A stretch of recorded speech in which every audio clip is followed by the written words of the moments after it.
What's up, everybody? Welcome back to another episode of Feed the Beast Infinity Evolved Expert Mode. Oh yeah, guys. So we're over here at Spawn. I did want to go check out Wellington Towers. We haven't been over here for a minute. Stop hitting it 5 so many times. We haven't been over here for a little while, and I did want to check out, how we're doing on the Beef Wellington action, how much we have. I do also want to collect a little bit of wheat from here, because I do know we've been collecting a stockpile of the stuff. Oh my goodness, check out the slideshow, guys. We're getting like a whole 1 FPS or something right now.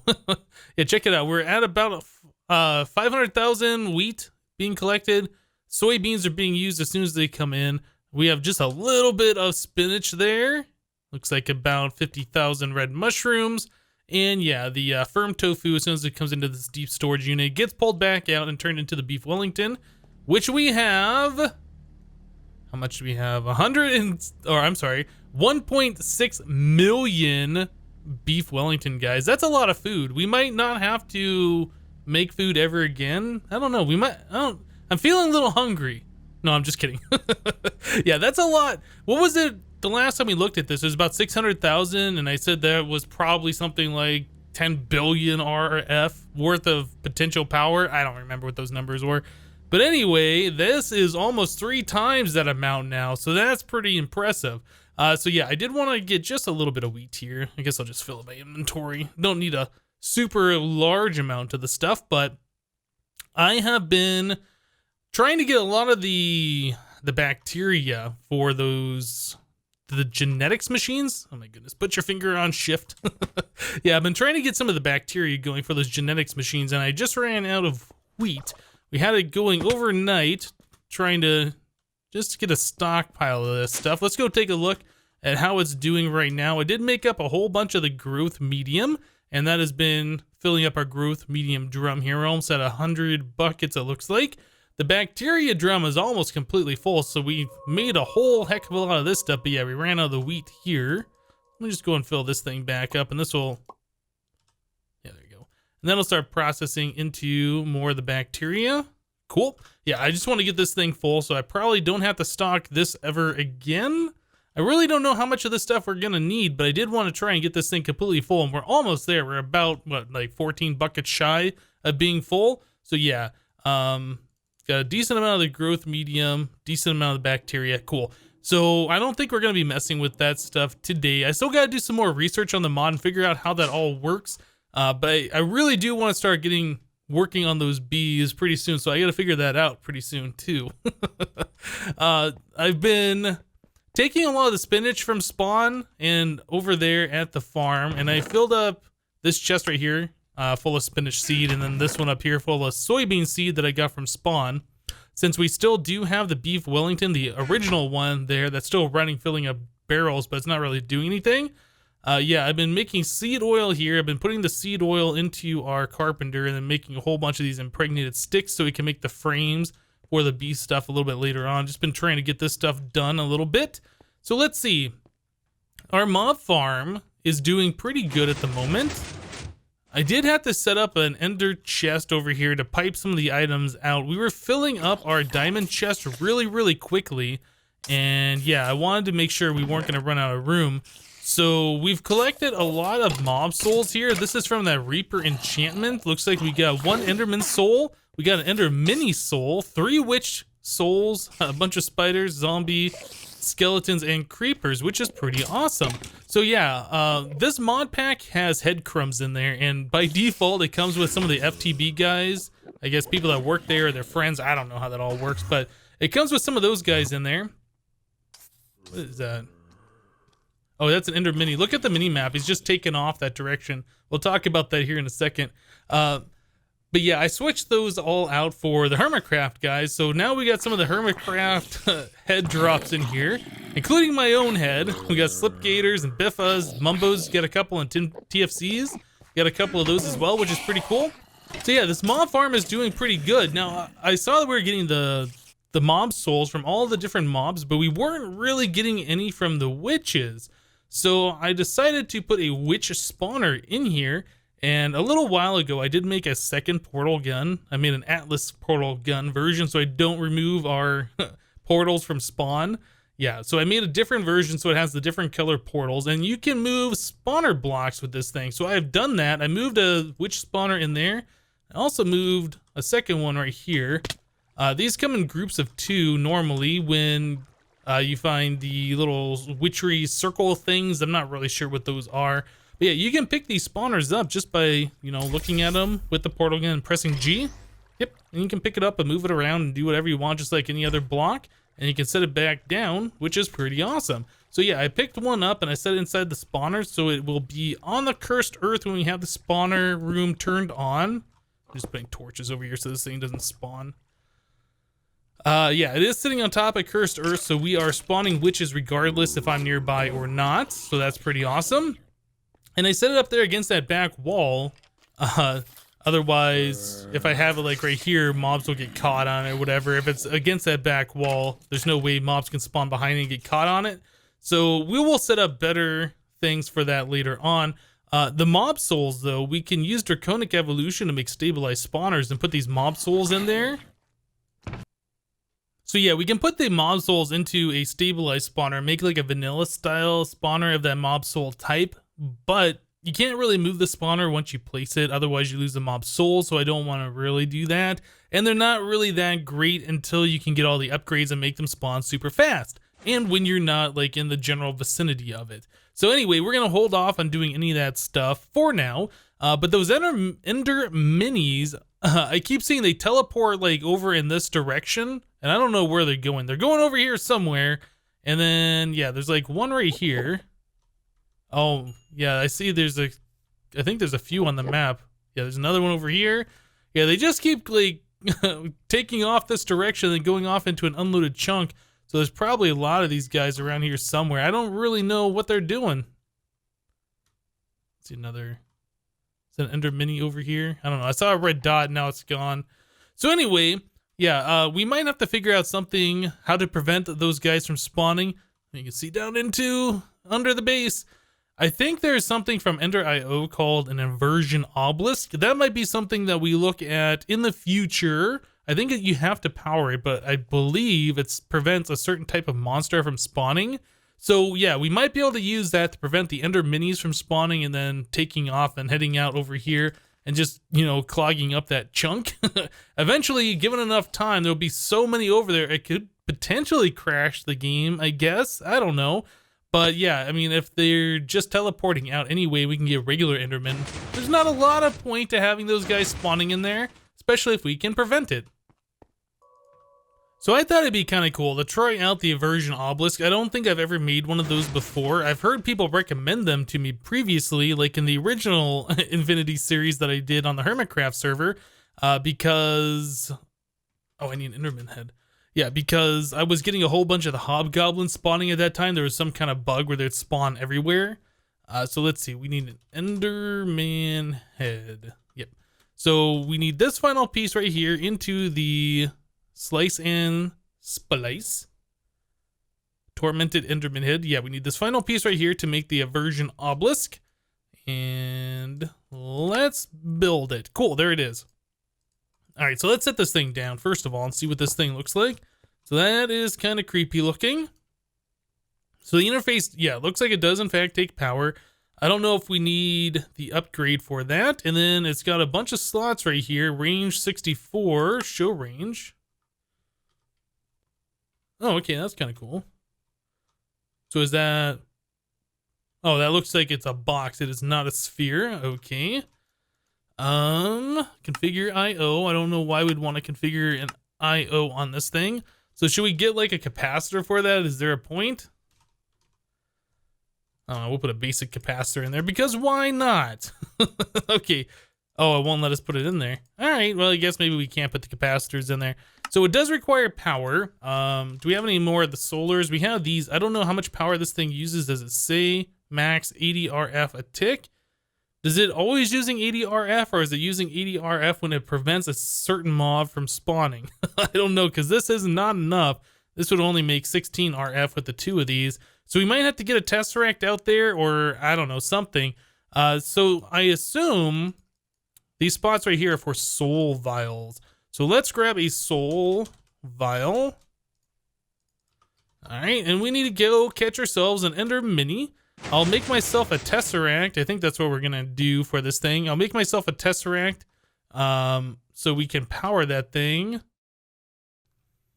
Cool, so I got myself an Ender Mini and I made myself a Tesseract. Yep, so we should be all set here. Let's put the Tesseract down. I guess we'll just stick it down right here. We need to configure this thing, so this is all gonna be blocked. Actually, no, never mind. I was gonna say we could use this to send all the items back to the base, but we can do that later. All right, so we'll do that. Energy mode, receive only. Turn this thing on, so we'll put the Aversion Obelisk on top, and that's filling with power. Great, and let's just put the Ender Mini in there. So I guess the next thing is just to make sure that's how this actually works. Well, there's an Ender Mini right there, so maybe that's not how that works. Or was that thing already spawned? I guess I'll wait around and see if another one spawns. Yeah, look at that. Another one just did. So maybe this doesn't work this way. All right, well, I guess it's time to do a little research. All right, guys. Well, I can't figure out the Aversion Obelisk. I did some research online, and it looks like you are, in fact, supposed to put those soul vials in there. So I was doing everything right. It just wasn't preventing those mobs from spawning. So maybe there isn't a way that the Ender IO Aversion Obelisk can work with the Cursed Earth. I don't know. But anyway, so I've been collecting a lot of UU matter. I had our replicator turned off for a while, and I almost filled up an entire drum full. And yeah, so I'm now processing some of this extra stuff. You can see there's another drum up here that has 128 buckets, a little bit over that actually, of the UU matter in here. And we're saving that for a UU matter dimlet a little bit later on when we mess with RF tools. That requires a lot of power to keep those worlds, especially one with UU matter, powered. So we're not going to be messing with that right now. Yeah, we still need to get a lot more power. We're producing a lot, but not the amount that we're going to need for things such as that. So yeah, I'm currently processing the rest of the UU matter that we collected into plutonium. And the plutonium, yeah, we got a decent amount of this stuff. This can be used to create the MOX nuclear fuel or these pellets of RTG fuel. And that's like the only two uses. The pellets of RTG fuel, though, can be used to create, well, it can be used to create this crazy creative energy cell. It can also be used to create the mob grinder, which I'm interested in making at some point, the draconic chest, which I'm also interested, but it can also make these yellorium fuel rods, and these are going to unlock big reactors for us. So cool. We're now at the point where we can start looking at big reactors, and big reactors can create a huge amount of power. Well, at the start, it won't be that much, but we have to start somewhere, and we have to get all these pieces made. So that's what we're going to do. Eventually, we'll hook up the steam reactors and the steam turbines and all of this stuff. And yeah, things will be much better, and we'll be producing a lot of power. But right here from the start, no, we are going to just do the regular big reactor and get that added to our current power supply. So plutonium, let us just take 3 stacks of these. We got a lot of these iridium reinforced plates that I made, and a whole lot of these iridium ores that we're not doing anything with at the moment, but we will. Okay, so we're gonna make a stack of the yellorium fuel rods. That is the idea here, and to make that, yeah, we need the pellets of RTG fuel. So I guess we're gonna make a stack of the pellets first, and we need dense iron plate, which is 9 iron plates in the compressor. Cool. So I need to get a whole lot of iron compressed. Yeah, we have 41 stacks of the stuff, so we might be okay. I don't know. But yeah, let me go ahead and make enough for a stack of the RTG fuel, and we'll be right back, guys. Oh man, guys, so I've been doing a lot of crafting. All that iron turning into plates, turning into the dense plates. Oh man. Yeah, I cooked up a lot of that stuff over here, and we have enough to make a stack of these pellets of RTG fuel now. Yeah, to fill up my inventory, I think twice, or maybe a little over twice, to get all of these dense iron plates out of those iron ingots. But yeah, that took a minute to do. I also cooked up a whole lot of hardened glass, so I've been pumping a bunch of obsidian through our pulverizer, which takes a minute for that to happen. And then, you know, using that in the induction smelter with some lead to get the hardened glass. Also, you can see I have yellorium ingots in my inventory. We needed some yellorium ingots for other bits and pieces of the big reactor parts. So I ended up making a sag mill. I was going through all the different recipes for the Yellorium, and it looks like the sag mill with these dark steel balls, which increase the bonus output and the main output by a little bit more. This appears to be the best method of getting the most amount of Yellorium out of the ore. So yeah, we ended up with a little over 3 stacks of the Yellorium dust, and I smelted that all down. So yep, that's pretty cool. You also get a bit of cobblestone, which I guess is okay. Don't really need the cobblestone, but you get that from sag milling the Yellorium ore. So here we get the stack of pellets of RTG fuel. You know what? I'm going to get this stuff out of my inventory. I don't think these things stack. And we still have our suit on. Yeah, they do not stack. Okay, so we're going to just go and drop those into the ME system here. Like so. And one more time. Yeah, I was going to craft all this stuff using the hardened glass over here, but I don't think that's good since those do not stack. It would be better just to craft it all here. So let's do that. How much hardened glass do I have?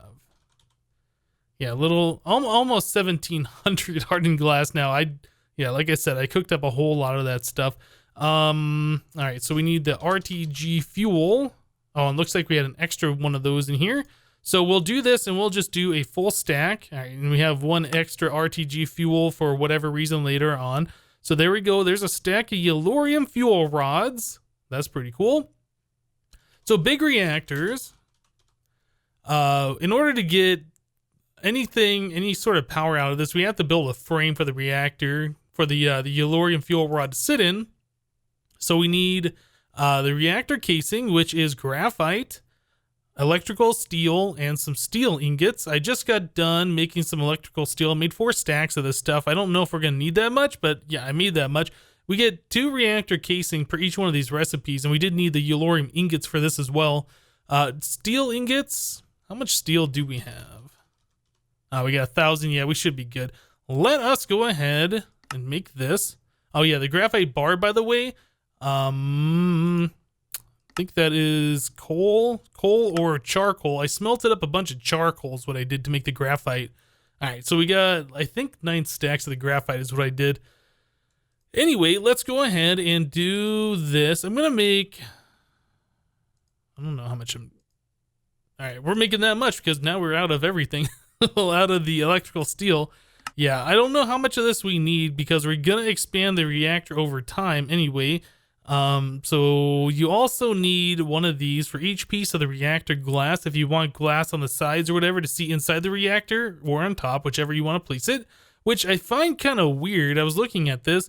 It's the reactor casing and then 2 like fuse quartz or hardened glass or whatever. You'd think it'd be a little cheaper, but like it's more expensive, and then 2 of those pieces of these expensive glass to make one of these reactor glass. I don't know why they made it that expensive, because you can put the whole reactor together with just a reactor casing.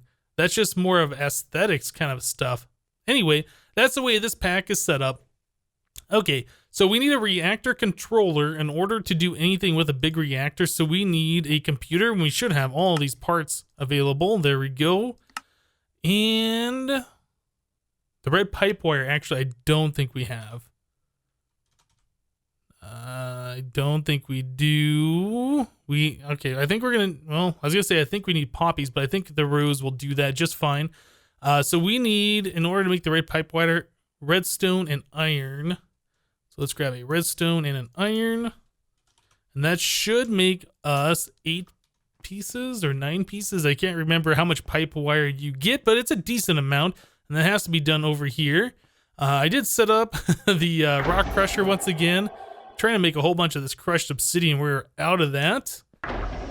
There we go. Yeah, that's like really quick. Okay. So we have this. We should be able to make our reactor controller now. Yeah, I used the last of that crushed obsidian to make a machine frame for that sag mill. Let's see. Reactor controller. Oh, you know what? I don't think we have this one now that I think about it. The redstone comp chipset. Oh, that's a comparator. Ah, okay. Well, we can make one of those.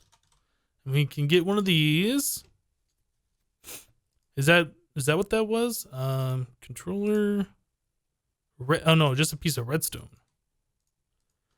Okay, well, Yeah, I thought we had most of this crafting done. Apparently we don't, so we gotta, run, jump back and forth a little bit. All right, I can, oops, that's the wrong spot, isn't it? I could probably switch back over to my jetpack and stuff since we don't really have any more radioactive material on it, so we can move around a little bit faster. I'll probably do that here in just a second. All right, so that's done. We got this guy. Yeah, the rock crusher's super loud. I wanted that away from where I'm gonna be, so I stuck it way over there. Okay, so let us make the reactor controller. Cool, so there's that. Then we're also gonna need a control rod for the top of each one of our yellorium fuel rods, and I don't know how many yellorium fuel rods we're gonna use. So let us make 5? 5 seems like a good number. Okay, so we got 5 of those. We can always make more later should we need those. Reactor Power Tap. This is how we get the power out of the machine. Oh, we need the MFE. Okay, so we will look at that in a minute. So we also need Reactor Access Port. This is how we get the yellorium in, and the plutonium, the spent fuel, or I guess it'd be cyanide, the cyanide out. All right, can we make this? We don't have a chest. So we're gonna need 2 of those. 1, 2, cool. So we have the reactor coolant port. This is for when we switch it over from making straight power to making steam. So this is something we'll be looking at sometime fairly soon.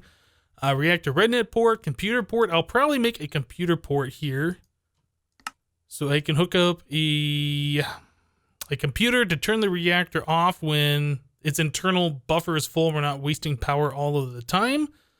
So let me make one of those, and then reactor glass. Okay, so these are all the basic parts for the reactor. I'm not sure if we're gonna have enough here to do everything that we need to do. I feel like we need more reactor casing, but again, I don't know how big of a reactor we are going to build. So what I'm gonna do is set the reactor up. Where are we? Okay, we're like right here, right? I'm going to set the reactor up over here where we were spawning those gas. I think that's what this platform is going to end up being, is where we put our big reactor at. Since, we had other power production in the same general area, it makes sense to me. So yeah, let me go ahead and start laying that out, and we'll be right back, guys. Alright guys, so I took some time and I put together a big reactor. I did make some of the reactor glass.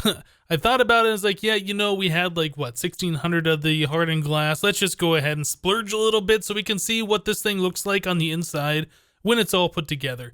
So I did put the reactor ports on this side, and you can change their mode. They look like this by default, and that allows the yellorium in, but you can press this button right here, and that will then put the cyanide in its inventory. So I have a couple of jungle drawers here that we are going to put yellorium in and the cyanide out. So we will stick a transfer node like this and one like that. This will put the yellorium in when we are ready, but we are not quite ready just yet. So then I have the reactor controller on the front. This will allow us to turn the reactor on and off and see all the stuff about it. Our computer port from when we hook up a computer later on. I did make yet another Tesseract here. And actually, I have this set on the wrong channel, don't I? This should be 999. Because this is going to send to our batteries in, and then main base power is how we get the power out of the base. Okay, so yeah, that's a reactor power tap back there. So I ended up making one of those. And yeah, we have the yellorium fuel rods in here. We got 1, 2, 3, 4 blocks tall. And I think this is a 7x7. 1, 2, 3, 4, 5, 6, 7. Yeah, this is 7x7. 5 fuel rods in the center. Now, I know this isn't the most efficient setup or the best setup, but this is what we got for right now. I'll be making more parts later on, and we'll expand this thing out, and we can look at making like a really big, really efficient reactor. What I hear is that you have to have like 3 blocks of space between the fuel rod and the outer wall to get the most efficiency out of them. Whatever. We'll look at this later, like I said, but I just wanted to get one of these hooked up today. So Resonant Ender, this is what we're going to use for the coolant again. Again, not the best that we can use. I think it's the liquid cryothium between the fuel rods, and then the Resonant Ender between the fuel rods and the outer wall. I think that's how it was the last time I set these up, but it's been a while. Whoops. It's been a while, so I don't know 100% if that is still correct, or 100% if that was, in fact, the best way to set it up previously. So anyway, we're using the resonant ender as our coolant, and we just have to fill in all of these different block spaces. It is not the case that you have to fill in each and every block. You could just fill in one, let it spread out on either side, and then save some resources this way. But we have plenty of ender pearls, so I am not going to skimp on the resonant ender. Yeah, we'll fill it all in and make sure we don't have any flowing liquid. But this stuff does flow downwards, so that's kind of cool. So we don't have to fill in each and every block, just the top. With the gelid cryothium, however, that stuff sinks over time. So yeah, you kind of have to fill in each and every block. So it gets kind of expensive. But yeah, like I said, we're just doing the resonant ender today, so we don't have to worry about that. Put that there. I think we're missing one. You can tell where the source blocks are missing because a source block flows to where there is no source block. Yeah, so this one needs a source block right there. There we go. It's the same thing with water or any other liquid as far as I understand it. That's how that works. Fill that in.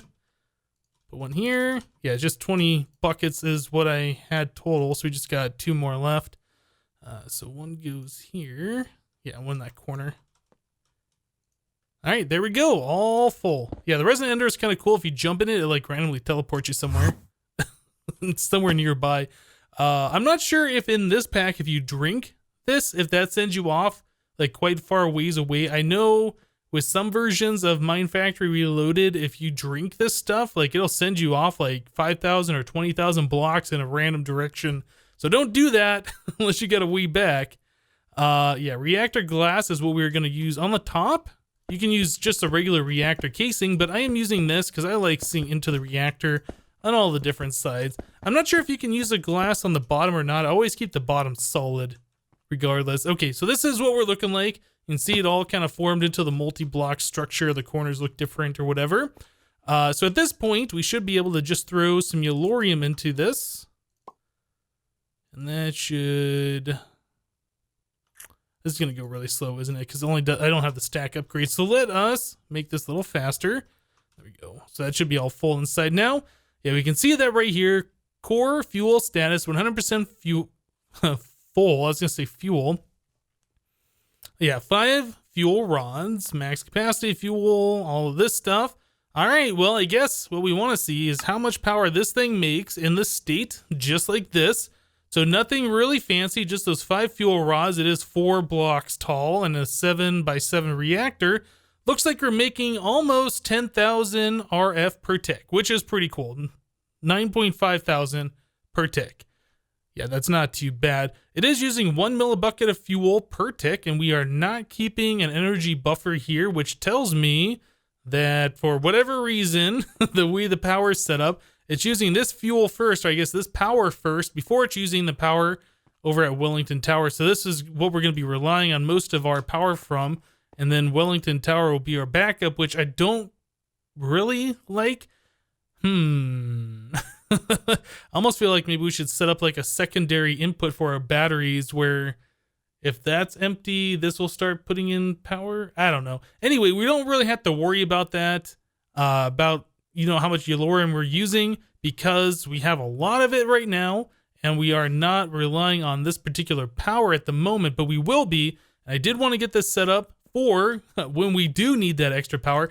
These things, like this, is putting out the 10,000 RF per tick, right? You can make this bigger, like twice the size, and it'll put out 30,000 RF per tick, which is really cool. It uses more fuel, but you can also switch these over to do steam like I was talking about previously. And I did this in the other Infinity series on the Hermitcraft server. And when you have it doing steam, you can power a lot of steam turbines that can produce like 15,000 RF per tick each.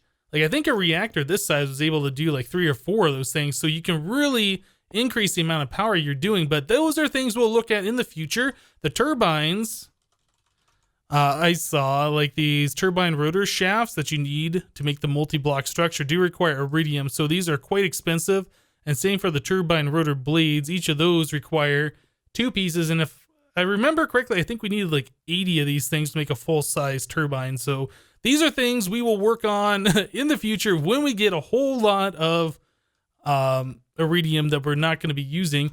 But for right now, I'm pretty happy that we got our first small big reactor set up. It's only going to get bigger from here. So yeah, all right guys, we're going to go and wrap the episode up here for today. Hope you guys liked the episode. Remember to leave a like on it if you did, and we'll see you next time. Thanks for watching, guys. Bye bye.